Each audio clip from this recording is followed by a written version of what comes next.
A comienzos de los años 2000, Moscú atravesaba uno de sus periodos más terribles desde la caída de la Unión Soviética. Los crímenes callejeros se multiplicaban y el debate sobre la pena capital volvía a instalarse con fuerza en la sociedad rusa. En ese clima de miedo e incertidumbre, una serie de extraños crímenes cometidos en plena vía pública empezó a desconcertar a la policía. Las víctimas habían sido atacadas de forma sorpresiva y con una hazaña desmedida, y no parecía haber relación alguna entre ellos. Solo compartían el hecho, aparentemente secundario, de ser hombres. Cuando finalmente, por azar del destino y por mera casualidad, unas zapatillas indicaron el camino a seguir dentro de la investigación, el caso dio un giro inesperado que nadie podía imaginar. Al fin, habían detenido a quien llevaba meses aterrorizando Moscú. Yo soy Emanuel Castelar y esto es El Criminalista Nocturno.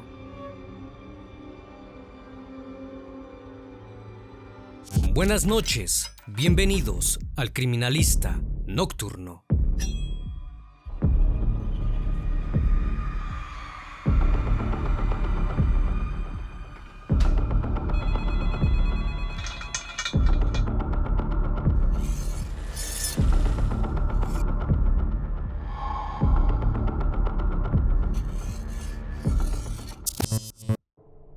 Eran casi las 10 de la noche del 1 de marzo de 2002, en el distrito de Susino, al sur de Moscú, cuando en las inmediaciones del Teatro Shalom, a nadie le llamó la atención la presencia de un joven recostado en el asiento de una parada de colectivos.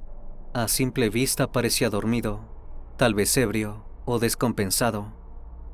Esa quietud, sin embargo, resultaba excesiva.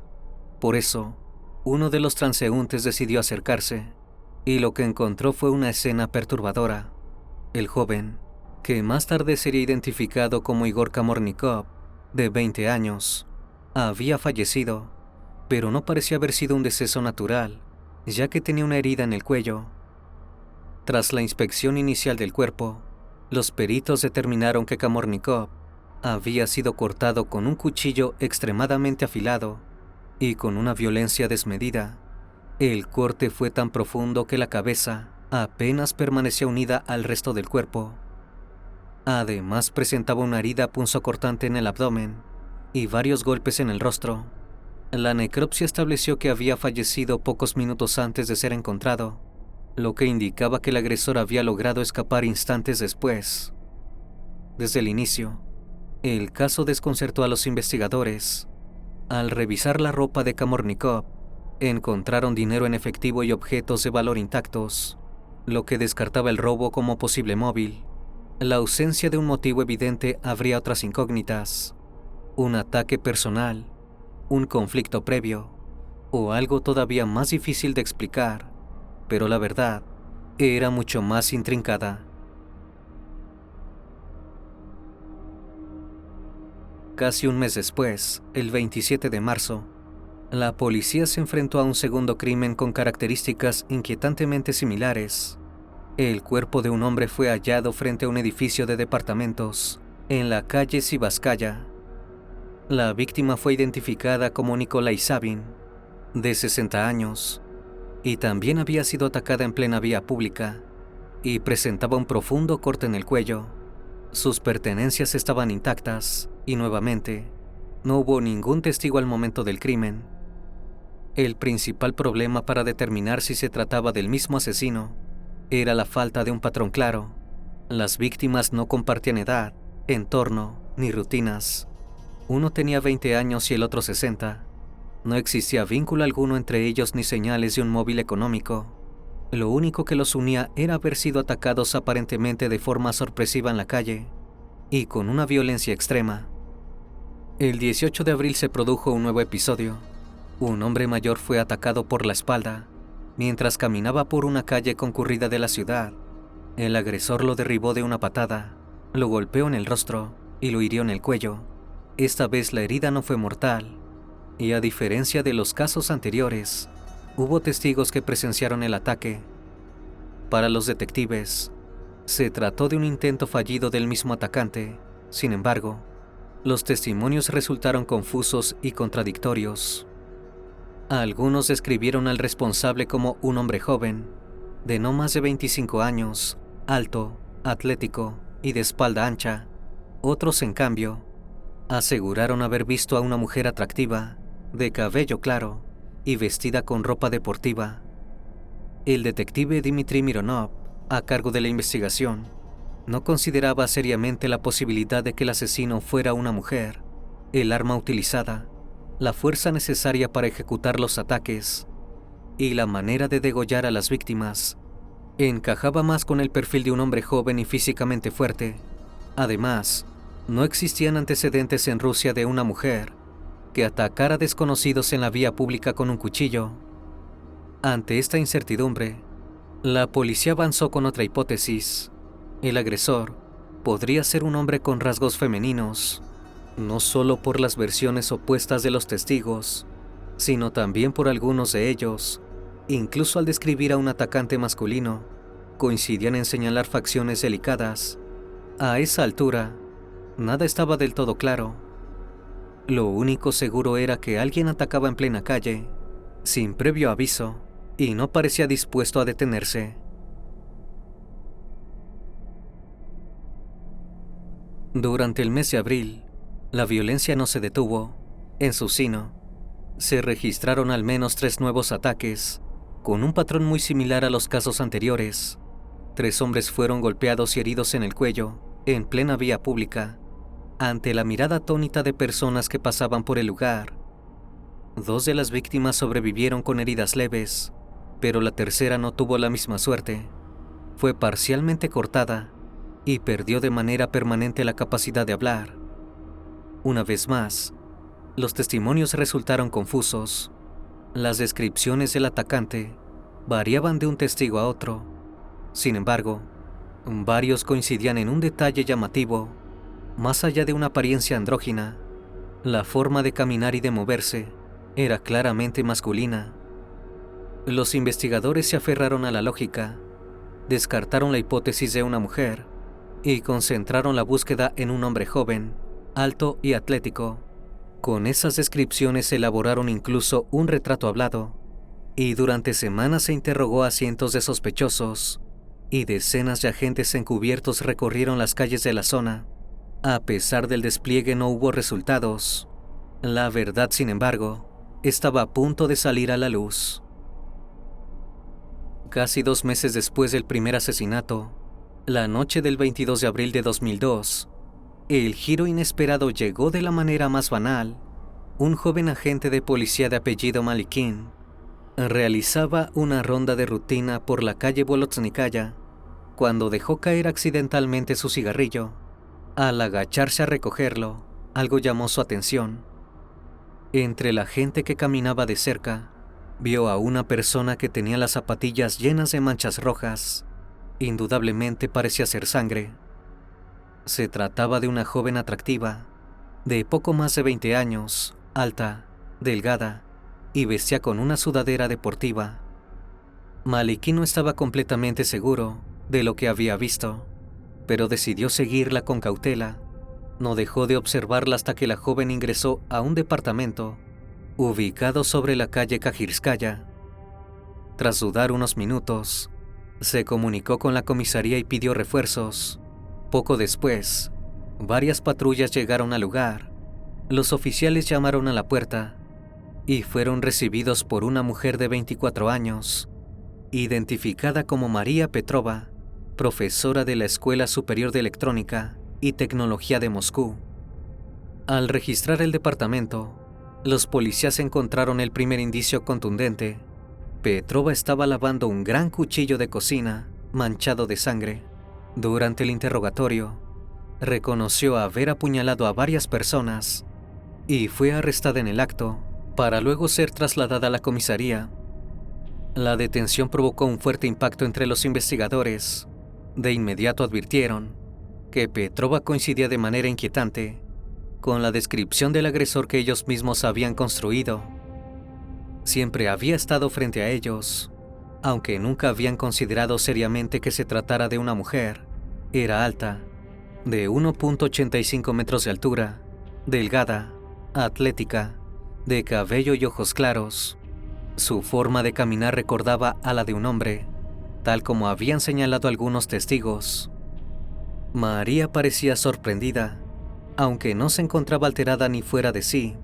En un primer momento se negó a dar detalles sobre los ataques. Sin embargo, el detective Dmitry Mironov logró convencerla de colaborar con la investigación, y así comenzaron a saber quién era la victimaria. María Alexandrovna Petrova nació el 16 de mayo de 1978 en la región de Moscú. Fue la segunda hija de un matrimonio de clase media. Su padre era alcohólico y violento, un dato que con el tiempo adquiriría mayor relevancia. La propia Petrova declaró años más tarde que su crianza fue estricta y carente de afecto, y que nunca recibió muestras de contención emocional. Desde muy pequeña, se destacó por su excelente rendimiento académico.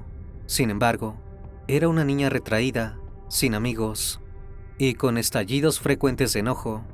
Su padre, que trabajaba como profesor de natación, le enseñó a nadar a temprana edad. Durante la adolescencia, desarrolló un físico típico de nadadora, una figura estilizada, espalda ancha y una estatura que la hacía sobresalir entre sus compañeras y la distinguía claramente del resto del curso. Según su propio testimonio, uno de los episodios más traumáticos de su vida ocurrió cuando aún asistía a la escuela. Petrova afirmó haber sido abusada por un hombre desconocido. Sin embargo, no existen registros ni denuncias formales que acrediten ese hecho, aunque lo cierto es que desde aquel momento, su comportamiento comenzó a cambiar. Empezó a tener reacciones agresivas hacia sus padres, a quienes desafiaba de manera abierta. Salía de noche sin permiso, consumía alcohol y descuidó sus estudios.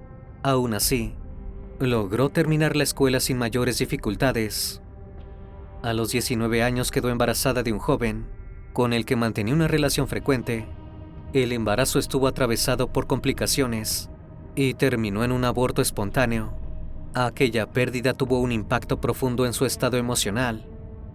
Aunque no se sentía preparada para ser madre y la gestación se había convertido en una carga, ese episodio la sumió en una depresión severa.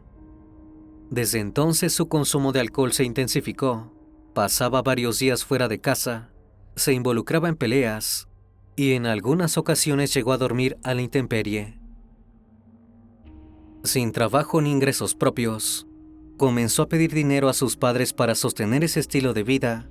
La situación escaló hasta que, tras una discusión violenta, intentó estrangular a su madre, y a raíz de ese episodio, fue internada en un hospital psiquiátrico. Permaneció allí durante un par de meses y fue dada de alta en octubre de 1999, momento en el que regresó al hogar familiar. Durante el internamiento, los médicos destacaron que su conducta había sido ejemplar, cumplía con las indicaciones del personal y tomaba la medicación de forma regular. Sin embargo, también notaron ciertos rasgos de narcisismo que consideraron relevantes. Petrova pasaba gran parte del tiempo concentrada en su apariencia. Se maquillaba y vestía de manera provocativa, buscando impresionar a médicos y enfermeros. Necesitaba sentirse admirada por su aspecto, aunque al mismo tiempo mostraba una marcada inseguridad y una profunda vulnerabilidad emocional. Finalmente, los especialistas concluyeron que padecía un trastorno esquizotípico de la personalidad. El diagnóstico explicaba su ansiedad constante, el aislamiento social, la incomodidad en las relaciones interpersonales y su comportamiento excéntrico, además de distorsiones cognitivas y perceptivas. Según los médicos, con la medicación adecuada y contención familiar, María Petrova podía llevar una vida relativamente estable, y durante un tiempo, el tratamiento pareció dar resultados. Dejó el alcohol, colaboraba en las tareas domésticas y mantenía una relación más estable con sus padres, pero esa paz duró poco. Con el correr de los meses comenzaron a reaparecer sus episodios de agresividad La joven tiraba la comida a la basura, convencida de que su madre intentaba envenenarla. Al mismo tiempo, desarrolló la creencia que su hermano mayor se le insinuaba y que quería mantener relaciones con ella, algo que nunca pudo ser comprobado. El clima dentro del hogar se volvió cada vez más tenso y María expresó con claridad su deseo de irse de la casa y vivir por su cuenta. En un intento desesperado por conseguir dinero, publicó su número telefónico en un periódico ofreciendo sus servicios íntimos, pero su madre lo descubrió antes de que la situación escalara, aunque el conflicto familiar ya era irreversible. Poco después ocurrió un episodio que terminó de encender las alarmas. Un día Petrova salió a pasear al perro de la familia y regresó sola. Ante las preguntas de su madre, reaccionó con violencia y se negó a explicar qué había pasado con el animal. Horas más tarde, el perro volvió por su cuenta, cubierto de sangre. El veterinario determinó que había sido apuñalado 18 veces con un cuchillo de cocina. Petrova confesó ser la autora del ataque. Dijo que había intentado asesinarlo porque el animal la había traicionado al no defenderla de su hermano. Tras ese episodio, fue internada nuevamente en un centro psiquiátrico, donde permaneció 2 meses antes de recibir el alta por segunda vez. Su carácter era explosivo y con breves periodos de calma, que podían romperse sin previo aviso. El comportamiento se volvía cada vez más impredecible y peligroso, generando un desgaste constante en su entorno cercano. En los meses siguientes intentó reinsertarse. Se inscribió en una academia de secretariado y consiguió trabajo, pero renunció a las pocas semanas. Luego probó como camarera, vendedora e incluso instructora de modelaje. En todos los casos ocurrió lo mismo. Su ansiedad social y dificultad para interactuar con otras personas le impedían sostener los empleos. A pesar de ese historial, se postuló a un cargo como profesora de educación física en la Escuela Superior de Electrónica y Tecnología de Moscú y fue aceptada. En ese contexto, los requisitos para ejercer como docente eran bajos y la demanda laboral elevada. No existían filtros rigurosos ni controles sobre antecedentes psiquiátricos, por lo que su pasado no representó un obstáculo. Quienes trabajaron con ella la describieron como seria, responsable y comprometida con su tarea. Incluso organizó su levantamiento de pesas rusas, que despertó interés entre los alumnos. Aunque en apariencia la respetaban, varios se burlaban de ella a sus espaldas. Petrova era atractiva y delgada, pero sus modales y su forma de caminar resultaban llamativamente masculinos. Por las mañanas daba clases con un conjunto deportivo y al terminar la jornada, se cambiaba y salía a la calle con minifalda y tacones altos, llamando la atención de quienes pasaban. Según uno de sus colegas, sonreía y saludaba cada vez que alguien tocaba bocina o le gritaba un cumplido. Disfrutaba esa atención, pero al mismo tiempo sentía un profundo desprecio hacia los hombres. Era consciente de su atractivo y temía que alguno intentara propasarse, por lo que siempre llevaba consigo una navaja retráctil para defenderse. En una ocasión, mientras descendía de un autobús, chocó accidentalmente con un hombre que le gritó una grosería y Petrova reaccionó sacando la navaja e hiriéndolo en el brazo. Los testigos tomaron partido por ella y pese a la gravedad del hecho, el episodio terminó con disculpas mutuas y sin consecuencias legales. Según su propio relato, por esa época comenzó a sentirse acosada por uno de los profesores de educación física de la institución donde trabajaba. Se trataba de un hombre de casi 60 años, que según Petrova, se le insinuaba de forma constante. En 2 oportunidades presentó su renuncia, pero las autoridades se negaron a aceptarla y consideraron que sus acusaciones carecían de fundamento. Otros docentes afirmaron que ese profesor tenía problemas con el alcohol, pero mantenía una relación cercana y casi paternal con alumnos y colegas. Tampoco existían denuncias previas en su contra. Petrova solía salir a trotar por las noches ya fuera cerca del Parque Kolomenskoye o a lo largo de la autopista Kejirskoye. El miedo constante al acoso la llevó a reemplazar la navaja por un gran cuchillo que escondía en la manga izquierda de su chaqueta deportiva.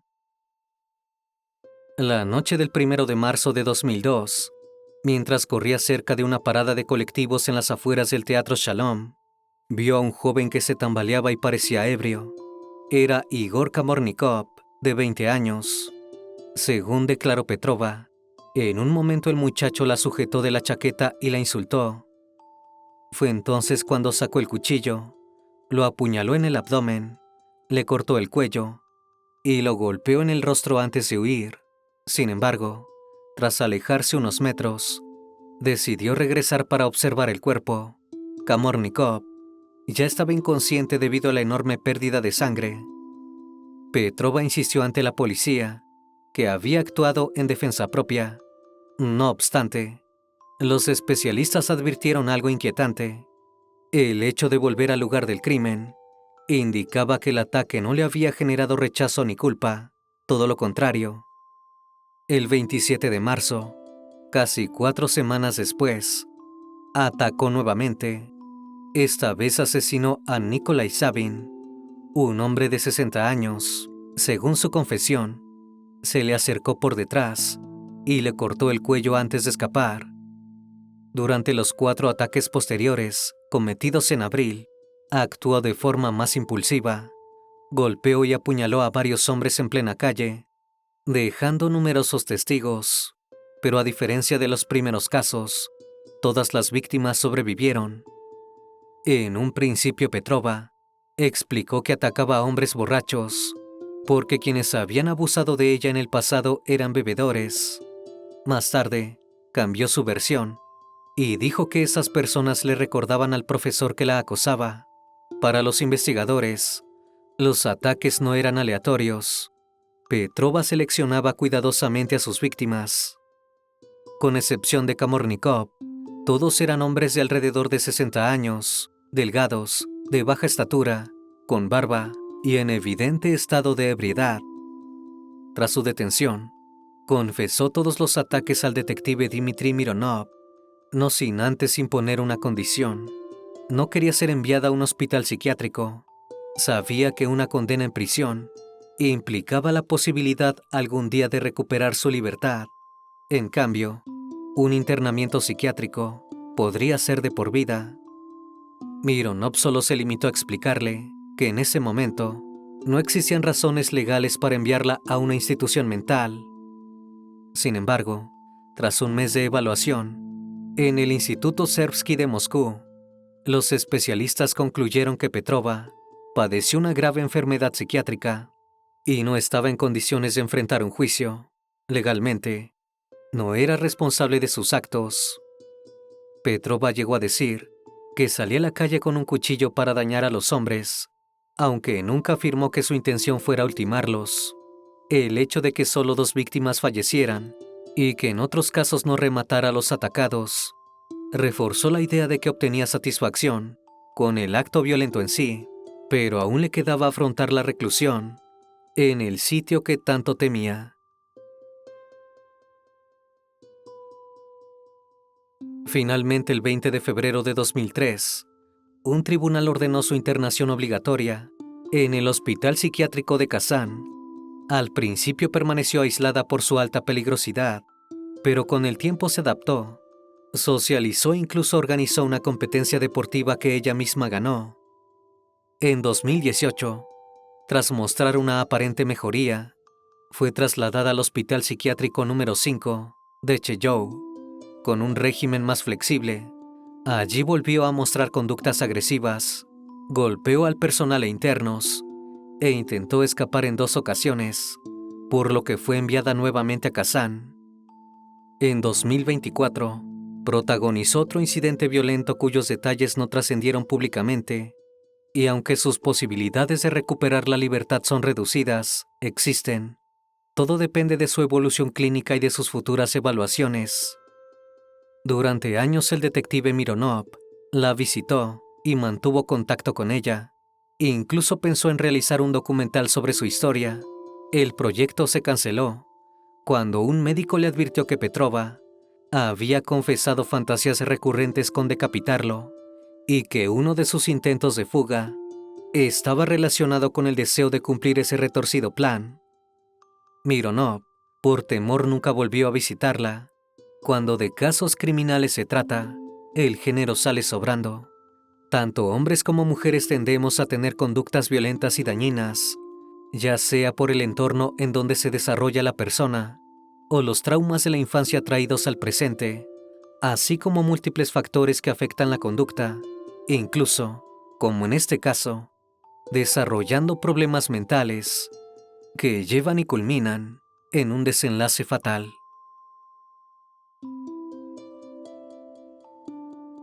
Les recuerdo que ahora pueden encontrar los episodios en Spotify, Apple Podcast, Amazon Music y, por supuesto, en YouTube Music.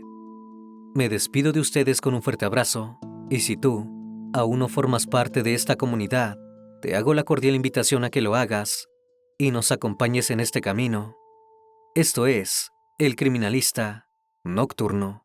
Hasta la próxima emisión y recuerden, en aquellas noches oscuras, siempre habrá una historia que contar. Buenas noches.